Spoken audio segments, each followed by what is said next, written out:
سلام دوستای عزیز، بازم خوش آمدین به یک برنامه دیگر از قصه پادکست. امروز کس یک مهمان بسیار عزیز و در عین حال مهم برای کمیونیتی ملبورن را با خود داریم. خانم رحیمه رضایی، خوش آمد. تشکر آقای امیری و همچنان آقای حشمت از دعوتتان در این برنامه و من هم عرض سلام دارم خدمت بیننده های عزیز چینلتان و شنوندگان عزیز. زنده و سلامت باشین خانم رضایی. خیلی خوش هستیم که قدم رنجا کردین و برنامه خودون شما آمدین.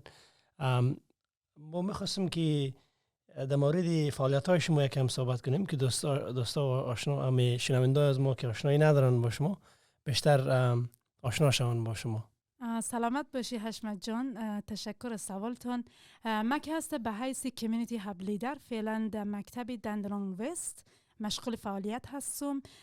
اگر بخوایم به فارسیش بگیم و عنوان یک مدیر بخش اجتماعی در اونجا مشغول فعالیت هستم و مدت 5 سال بیشتر میشه که من در مکتب کار کرده رئیسم و قبل از اون که هست همچنان در بخش های دیگه در داخل کمیونیتی خودمان و همچنان دیگه کمیونیتی ها مشغول فعالیت بودم در عرصه بخش های اجتماعی و همچنان کمی مدنی و همچنان دیگه فعالیت های اگر بگم همچنان من یک چند جای دیگه رضامندانه مشغول هستم.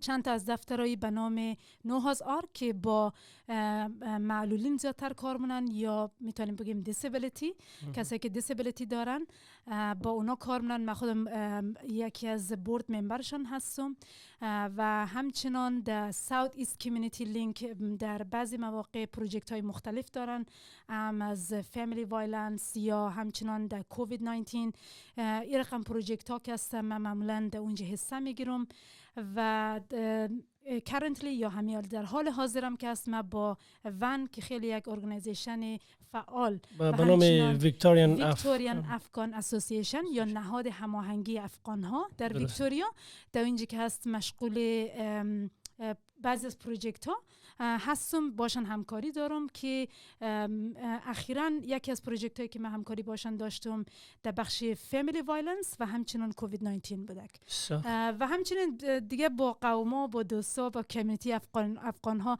هر کمکی که از دستم برای یا که مثلا کدام پروگرامی باشه که بازم پارسال یکی از نمونه هایشی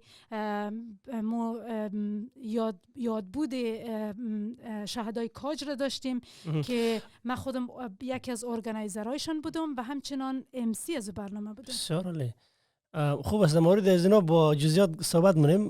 می‌خواستم که در مورد خود شما اگه کمی بیشتر چقدر میشه در استرالیا زندگی میکنین و کمی بیشتر بگید. آمدن از من که در استرالیا تقریبا در سال 2010 بود. اواخر 2010 در استرالیا آمدم. فامیلم اینجا همگی بودن و من خودم همچنان با دخترکم و شوهرم که از اینجا مهاجرت کردیم مثل بقیه دوستا که اینجا مهاجر شدن. از سال 2010 تا حال من اینجا در منطقه دندنانگ زندگی مونم.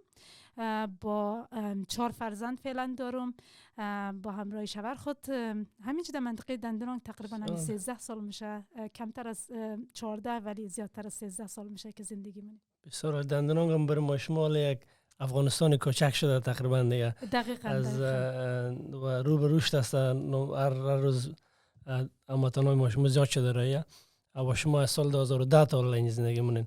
چی تفاهم احساس مونی که از 10 سال گذشته 12 سال گذشته تغییراتی که در دندنانگ آمده را؟ تغییرات نام خدا تغییرات دیگه قوما جور باشن دیگه تغییرات میارن. یکی از نمونه تغییراتش همین توماس استریت خود ما هست که توماس استریت بازار افغانی ماشاءالله گسترش پیدا کرده، خیلی تجارای ما زیاد شدن، نام خدا دکانای افغانی زیاد شدن.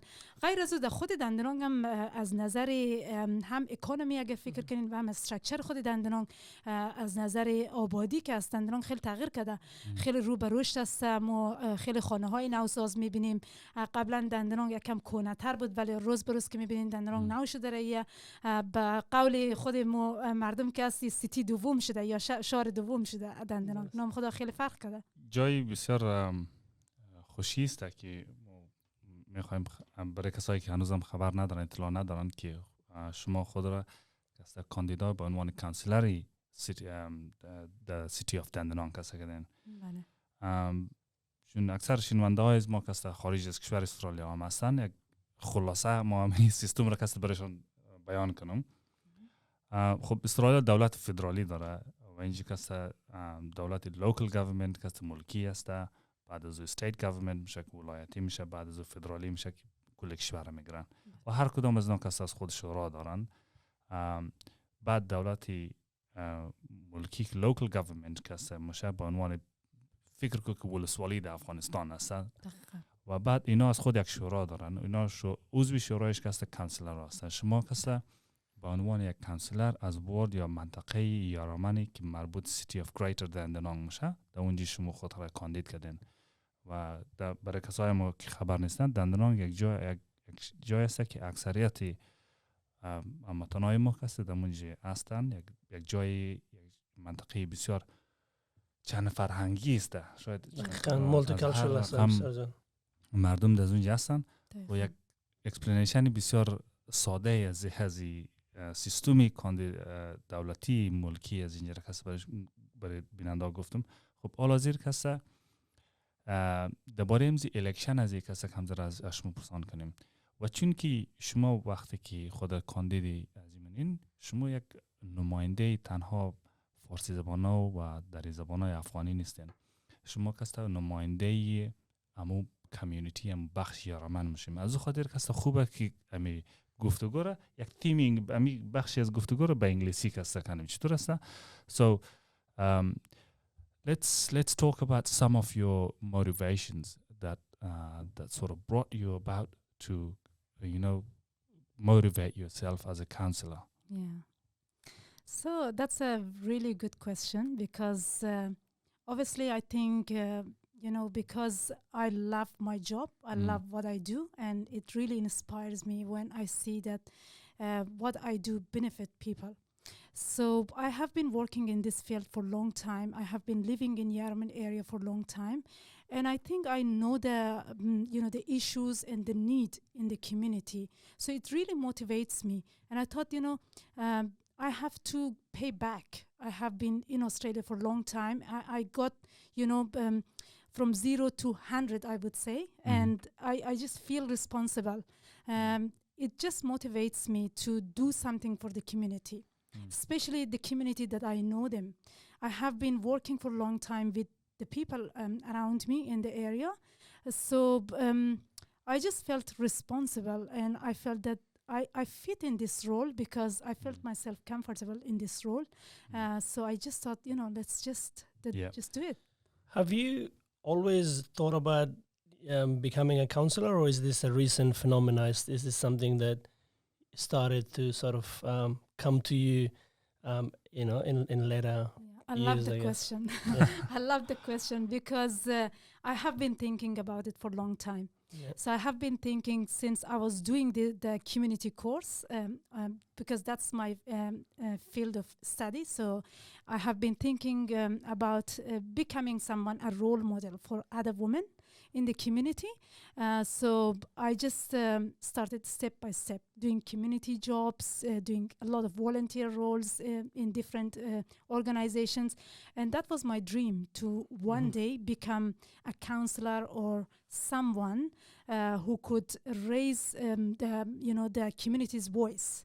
So it was my kind of not just a sudden decision. It was something that I was wishing, and I was willing to do it for a long time. Yeah. So it's quite clear that you've been pretty involved with working with the community and people, right? And that's pretty evident from the volunteer work that you're doing as well. So can we just I want to say, as a counselor, like what delegations, what responsibilities, what authorities, what changes are they able to bring to a community, just a standard counselor? Yeah. And so how effective a counselor is to, let's say, what a community looks like, let's say City of Dandenong. And then we will go on to what, visions have you got? Of course, Again, I think it depends, because it depends to the person. It depends to the counselor that what she or he wants to achieve. Right. Because everyone is different and everyone's goal is different. Everyone of a way of working is different. Yep.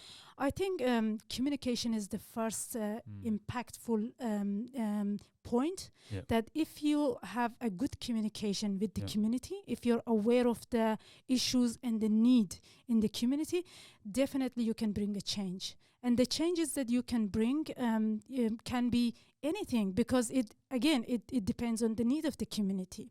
So, if you're going to be someone who is going to be talking to the community and aware of the needs and the issues, so you can raise the voice. You can talk to the, the government and pass the message through your role to the government and advocate for them.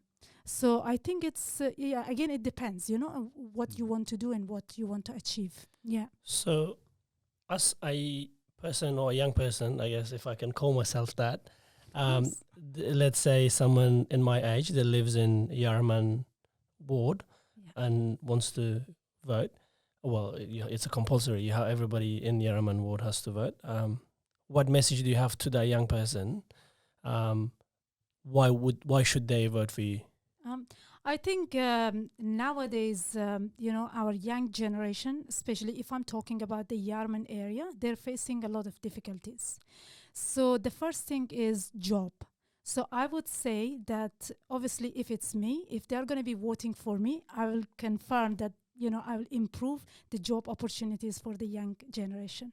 So that's how it's going to work, because, the young generation, they want to just have a job, have a lot of, not just job, a lot of other opportunities like sport, good education, the just economic growth in the area. So I think it's really important to advocate for those young generation to be able to achieve what they want.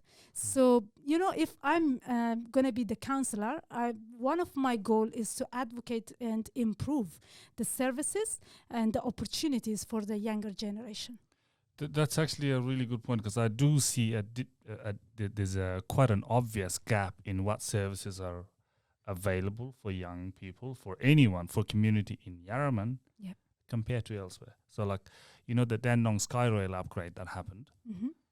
There's massive upgrades, beautiful community hubs in Noble Park, and then as soon as you get to Yarraman, it's like not much happened there. It's like, we ran out of money and like that's it. So, and then on the other hand, so you've got your community sporting places, like I'm not sure if it falls under Yarraman Ward or not, that basketball court or indoor soccer court that they established at Dandenong Station. Yes. It's completely abandoned and ruined, and it's more of it's serving the opposite of what it was intended for initially. So to me it seems like you've got, it's not just a generic talking point, but you've got an actual vision that is quite specific to Yarraman. Okay, Exactly. and that's really good to see. Yeah. Absolutely. Yeah. I mean, and sort of excuse my ignorance here, because I don't fully understand the whole process that goes behind, the appointing councillors or councillors winning elections, and sort of what level of authority and what level of authority really they have in their roles.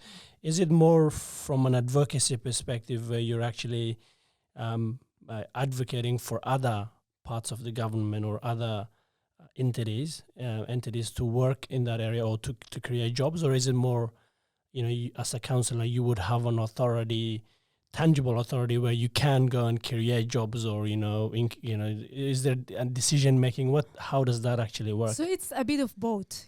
So obviously you are like a bridge between the community and the government. So you are there to support the community and raise, pass their messages to the government. Obviously, you have the authority to just help the businesses, the services or anything, but obviously there is a team. So you have to make decisions with the team. So it's not just something that I could myself say that, I'm going to do this, I'm going to do that. No, there is going to be a team decision-making process. So it's and I'm looking at it from like an engineering point of view, because we deal with roads and assets and things like that as well. So so there are some assets that are owned by the local government. So like, your back streets and the all the assets there, the roads, the footy ground, and the children's playground, they might be owned by the local government. Yes. And then you have like the bigger roads like the Princess Highway or the major creek that is owned by Melbourne Water, or the Princess Highway is owned by Vic Roads or the state government. Yeah. So you're, I guess, from a physical asset point of view, like, are you sort of thinking that, okay, Yarraman is a little bit underdeveloped, in from talking from like its physical assets such as road and other infrastructure, like that's what you have, that's what is in your vision to when you meet with the council, you will raise these concerns and actually say, hey, our road's got plenty of potholes. Is that what sort of you're saying? Exactly. Yeah. So that's a good point, because one of my vision is to work and improve the safety in the area, and then you look after the roads, and because obviously just few days ago I could see that in Yarraman it was just a heavy rain, and you could see that the situation in the roads are not okay. People were just trying themselves to fix it. And as soon as they see someone who could be, like a candidate or someone from the council, they just start complaining that, look at, you can see the situation of the road and everything. Definitely, we could just talk and pass again the messages to the government, and we can do the action, like, take action against it, because that's one of my vision for the future. So how is it broken down, like the amount of funding that is available for a local government? Do you have like a certain amount that is available to you guys, and then you, the member of the council, will sit down and allocate a specific budget for it? Say, let's say, 80% for the roads and infrastructure, 20% for education, other 10%, or whatever breakdown might be. Or is it that you don't actually have a specific budget, and then every time you see a gap, you have to go to and appeal to the state government or maybe the federal government? How does it work? So with answer of this question, I think when I'm going to be starting my role, I'm going to be come able back to me give you then. answer. Okay, sorry, jumping ahead. That's okay. Because this is my first time to be candidate, so I'm not into that point yet. But obviously I do have basic information, but not much. So when I'm going to get into the role, then I can pass the information to you, definitely. That totally makes sense, because at the end of the day, what really matters is your vision. Yes. What really matters is, your genuine intention for the people in your community, and the fact that you represent that community. You've lived there for, over a decade now. Yes. You understand the issues. You have lived the experience of what's happening there. On top of that, you're someone who comes from, a refugee background from another country, who's migrated there and has feel like, like what you were saying, I think before the podcast started, you owe something to the community and you want to pay back. That's true. So I think that's what would motivate someone like me to vote for you. However, I think what you were sort of, my understanding of the systems, or the sort of the income that comes through to the local government, is that part of it is the local tax, so the income that the City of Greater Dandenong has from its own residents, and then part of it is government funding from the state government or whatever. So I'm really excited for you. So in terms of the dates that people can vote, when does that start? So the voting is going to be through a post, which means that election is going to start from 20th of February this month until 8th of March. So 6 p.m., 8th of March, the voting is going to be closed. So anyone who receives their ballot packs in the mail, they have to fill it since it's mandatory, and they have to return it back until 8th of March. And one of the other things that I love about like how you are, portraying yourself to the community, and actually, I don't know, you're campaigning or advertising yourself for the community, is that you haven't used the the disadvantaged Afghan woman refugee card.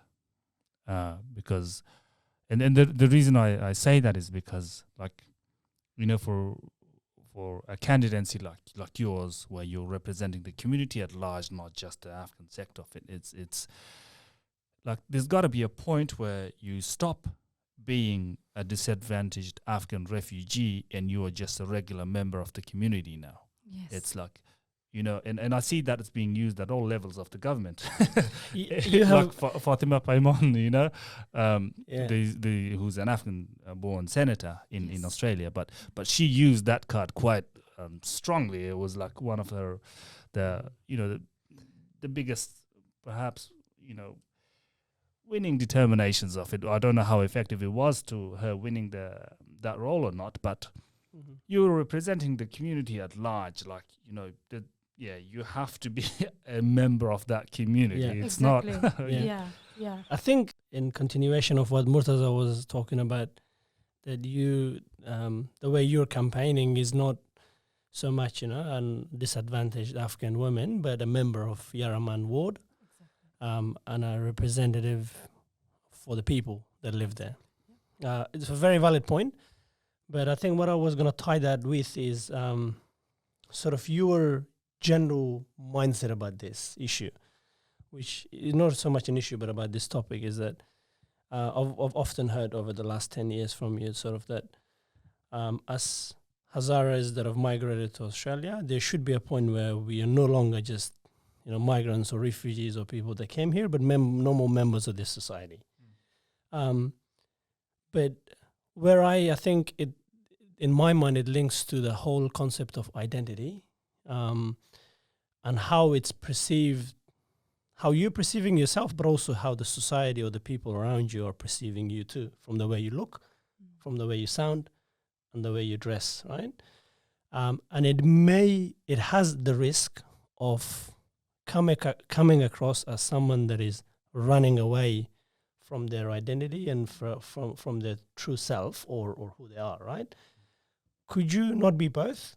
Could you be someone that was disadvantaged, didn't have the opportunities that everybody else in normal Australian society had, was a refugee, was a migrant, but is now a normal member of this society and now is part of this community and wants to live like every other normal member of this society? What do you think about this? He's handballing the question. Because we will keep going. It's very interesting. Yeah. I kind of agree and disagree because I do agree that, Hazaras, they have been, it was a really tough topic if we talk about it. So I do agree for that a lot of people who are coming here to no education, they don't have not much knowledge about specifically if I talk about politics, they don't have much idea about it. So, but I think it should change because we are living in Australia, especially with the new generation. Their mindset is completely different from the older generation. So that's why sometimes it just becomes a bit tricky because, the new generation are completely thinking different. The older generation are thinking different. So that's why, especially the people who are my age, it's kind of bit of both. I'm just thinking, this part is okay. Yeah, they're right. But the other part, I'm living in Australia. I should just get the opportunity to do this. So I just kind of agree with both. So I cannot really say that, you're wrong or you're wrong. So yeah. It's good you're mediating here. Otherwise, it would be a debate. Actually, this is a really good question and conversation because sometimes I do have this conversation, with my own daughter. She's a teenage and she has to understand these things. Sometimes because she was raised here when she was young, she just came here and not have many ideas about, Hazaras in Afghanistan and Hazaras in Australia because two different people, because the Hazaras who are born here, they look different, they just wear different, they talk different, and the Hazaras who are coming the same age from overseas, from Afghanistan, they look different, they talk different. Yeah. So it's a bit of, it's a bit like kind of confusing for the new generation. So sometimes I do have this conversation at home. Yeah, true. So, okay, before we go too far away from the whole election topic, because I think that's the more important topic to talk about. In terms of the Yarraman Ward, my understanding is that there is not a massive community of people born in Afghanistan or originally from Afghanistan, or Hazaras or whatever else ethnicity, or whatever other ethnicity there may be. Is that true? Or we do have Hazaras, but you're right, we don't have much Hazaras born in Australia. So most of them, they are new arrivals. And I would say majority of people, they are from other countries and other cultures. So not much. How does that affect your campaign? I mean, I understand you're not standing for Hazaras, but in terms of the way you approach, obviously one reason we're doing this in English is also so you can you can communicate. If they do watch these clips, they understand your point of view. But is there any other campaign strategies that you do within the wider community? To be honest, I'm confident. I don't think that it's gonna impact, because I'm proud that I'm a Hazara girl. I'm proud that I'm from Afghanistan. But I have been working and living in the area with the community just as normal as, a normal person, like a normal Australian. So I never felt that, it's going to impact. I do communicate the way that I do with everyone, the way that I do communicate with my own community. So in terms of the approach, it's just the same. There is no difference, no approach yet. I just try to knock the doors and go to people and talk to them and just introduce myself and So you do that? You go around knock on the door? Yeah, definitely. This is I would say first week of my door knocking, and I met a lot of people. So lovely people. We raised a lot of conversation issues, needs in the community. So it was lovely, and it will continue. Yeah, that's great. What are those conversations like? What do people worry about? I had a lot of young people. They were just talking about homelessness, and it was really interesting that people are really, the young generation, unfortunately, our young generation are struggling with housing. And obviously not just the housing, I think the safety of the community, the area as well. And then, jobs, many immigration issues, and if I just talk about the issues, there would be a lot, but the main ones are those that I just mentioned. Yeah, it's great that you have that integration with the community, and so it's I think that's really helpful for your work when you do become a counsellor, so you know what to do, because you've got to do something, right? Exactly. And then also that those things are effective as well. Yeah. This brings me to the a point of how suburban life is broken down into a socioeconomic, and that automatically sets you up for failure or success in life. So let's say from the basic of crimes perspective, a home invasion in Turak is going to have a much different reception by Victoria Police than a home invasion in Yarraman. A broken into a child that is born in, let's say, Turak or Kew, and is raised in that environment, just by every standard is going to be exposed into much better to much better opportunities than a child that is born in and raised in Yarraman. So it's interestingly, there was an article on the ABC that looked into children's lunch boxes to see what they pack, and then they they compared from memory Broadmeadows to Kew or somewhere like some place like that, and the what was packaged in people's in outer suburban life, like children's lunch boxes, such as Yarraman, it was Broadmeadows in this case, was unhealthy snacks. And it was a lot healthier food in people that lived in the inner city circle.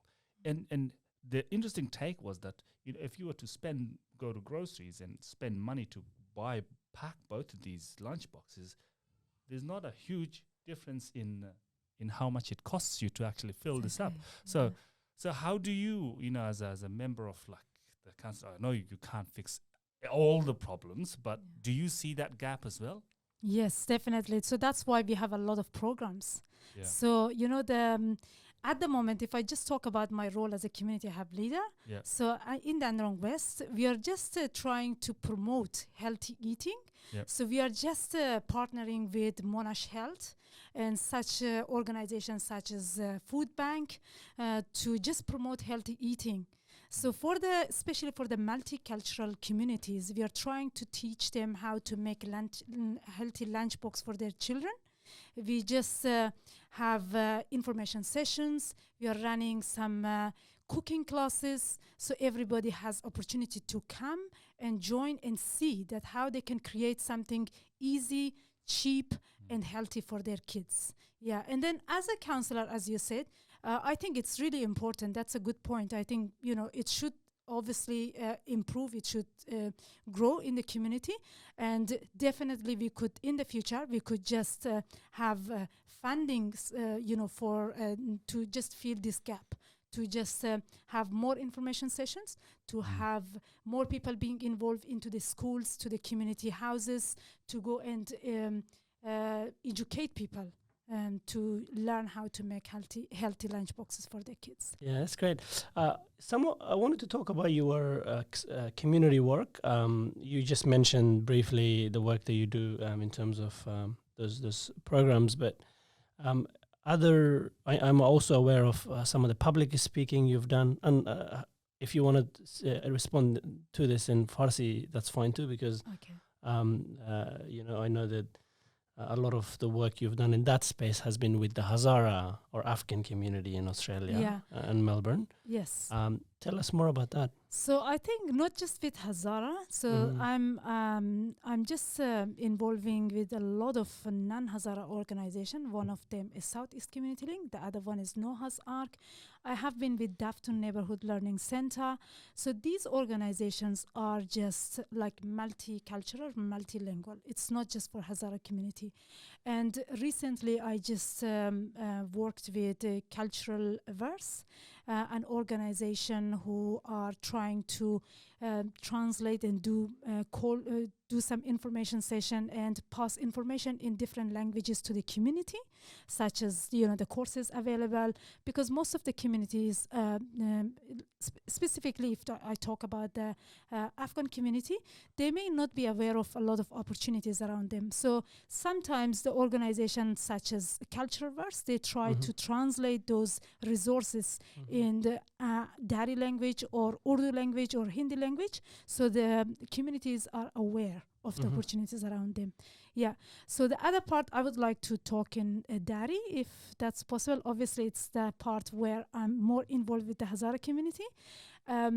The Hazara community مخصوصاً در عرصه کار با جامعه خودمو، من فکر می‌کنم که از خیلی وقت بود که من اینوالو بودم، ولی دی اواخر که از فعالیت‌هایم فکر می‌کنم بیشتر بود، به خاطر که از وقتی که یک گروه خودجوش تشکیل شد از طرف کمیونیتی افغانی ها که همگی میخواستن به یک نحوی همکاری و همبستگی خود برای شهدای کاج نشان بدن و جلسه شمع افروزی را انداختن که تقریبا 10,000 نفر در اون جلسه شرکت داشت.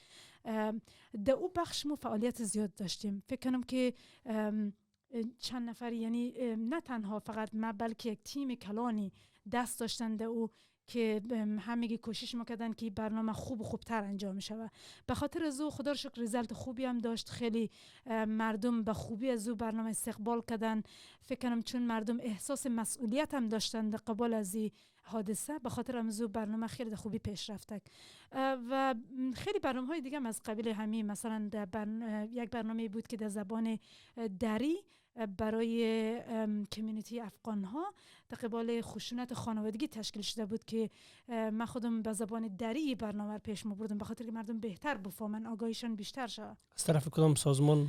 این از طرف سازمان ساوت ایست کمیونیتی لینک بود که البته میتینگ های ماهانه داشتن که با همکارایی که خارجی بودن زبان انگلیسی صحبت میکردن، کانتنت برنامه یا محتوای برنامه را تشکیل میدادیم و بعد از او با زبان فارسی یا دری کوشش میکردیم که برنامه را اجرا کنیم که مخاطبین بفهمن. بیشتر برای روشنایی انداختن در زمینه خشونت خانوادگی و بله. اصل هدف مو برنامه چی بوده؟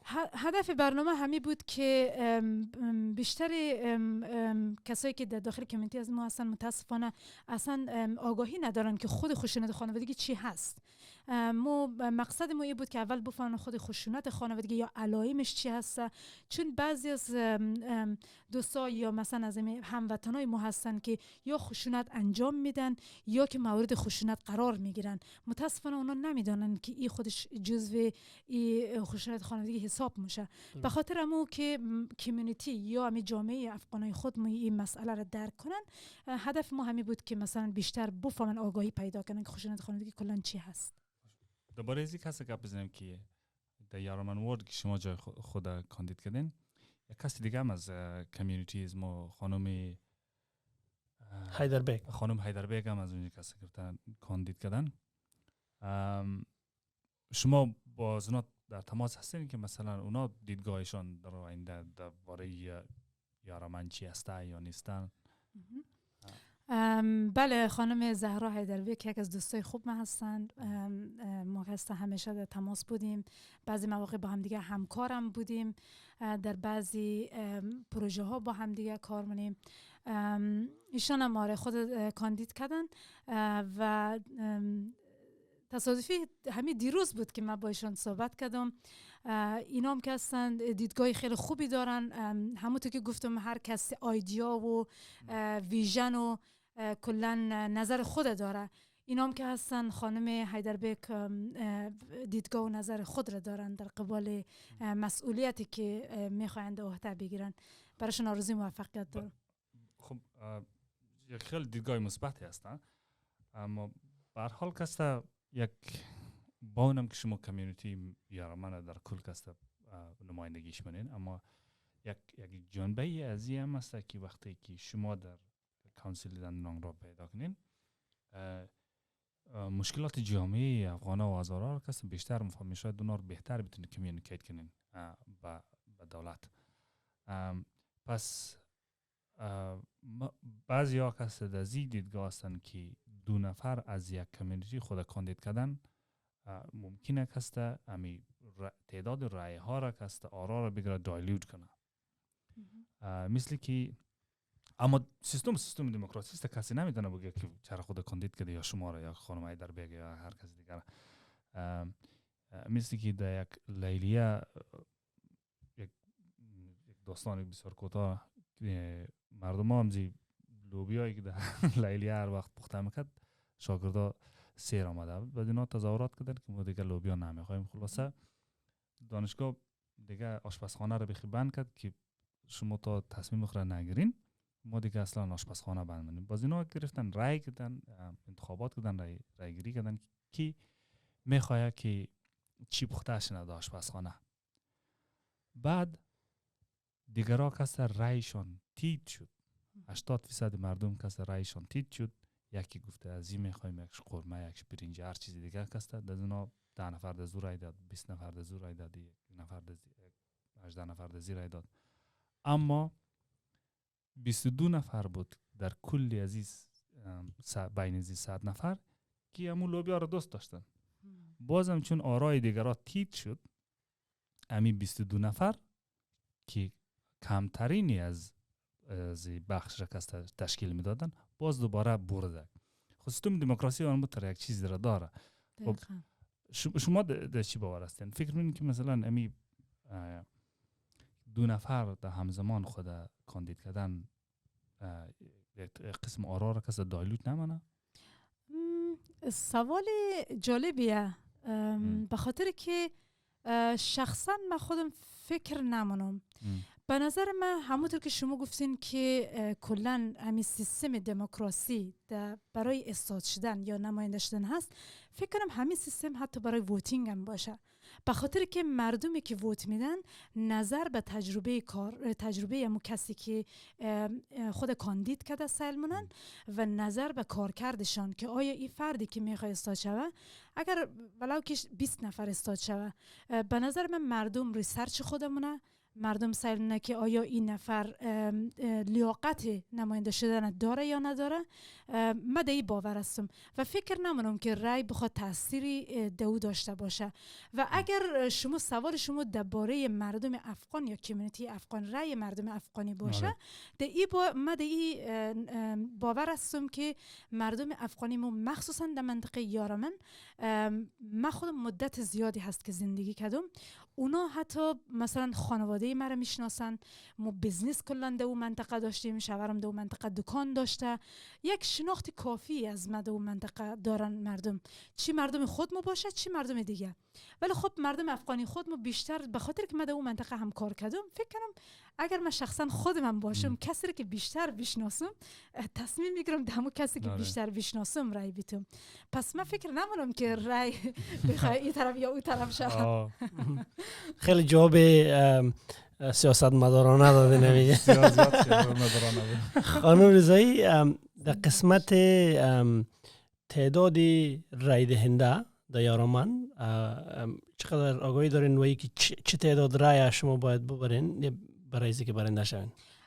تا جایی که من خبر دارم 8049 نفر واجد شرایط هستن برای رای دادن و دقیقا اگر اکثریت ببرم که همون 8000 ببرم که خیلی خوبه، ولی خب اگر 8000 نشوه، به هر حال رقابت هست بین 13 تا کاندیدی که در این ایریا هستن، خود کاندید کردن دیگه. هر کس که بیشتر رای برد، ولو که من یک رای از نفر دیگری ببرم بیشتر، خب احتمالاً اکثریت رای برده. اکثریت رای. بسیار خانم ایدر بیگم به هر حال دوست ماست، اما رقم که خودش ما گفتین 11 کاندید دیگه هم در وارد استاد شدن، درست؟ یعنی کلا 13 کاندید است. 13 کاندید.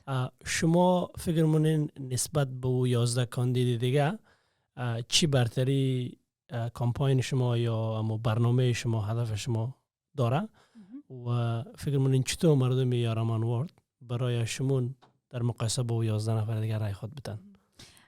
بازم سوال خوبیه. اگر بخوام یک رقم جواب بدم که بازم در نفع خودم شاید بد باشه، ولی خب بازم همونطور که گفتم منطقه یارمن من کانفیدنتم، اعتماد به نفس از نظر بالا است، مرا میشناسم مردم، نه تنها مردم جامعه خودم بلکه دیگه مردم اونا مرا میشناسن. کارکرد دارم در اون منطقه، فعلا هم مشغول کار هستم و از نظر برتری به خاطر که من فکر کنم اولا که من جوان هستم در بین کاندیداها که هستن، نه اینکه خدای نکرده من بگم بقیه سنشان بالاست، نه، ولی من فکر کنم من جوان هستم، ایده‌های مختلف دارم، انرژی برای کار دارم و همچنان پوینت اف ویوی من نسبت بقیه کم دیفرنت هسته و به نظر خودم من میتونم این تغییر ایجاد کنم، این تغییر بیارم در داخل کانسل.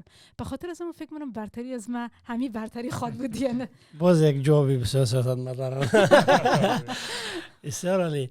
فقط یک موضوع آخر را که ما میخواستم پرسان کنم از شما، قوما قبلا زیاد کاندید کردن در چند سال گذشته. ما خبر بودم که کسی به نام خانم شبنم صفا بوده، آقای جان گلزاری را ما یاد ما خاطر ماست، آقای حیات الله رحیمی بودن، اندیشه اینا. هیچ کدام از اینا رای کافی نبردن برای برنده شدن، درسته؟ و آیا احساس منین که شرایط متفاوت شده فعلا؟ یعنی حال شانس برنده شدن شما نسبت به کاندیدای قبلا که ناموفق بودن بیشتر است؟ سوال جالبیه. خب هیچ کس نمیگه که من در منطقه خود باشم.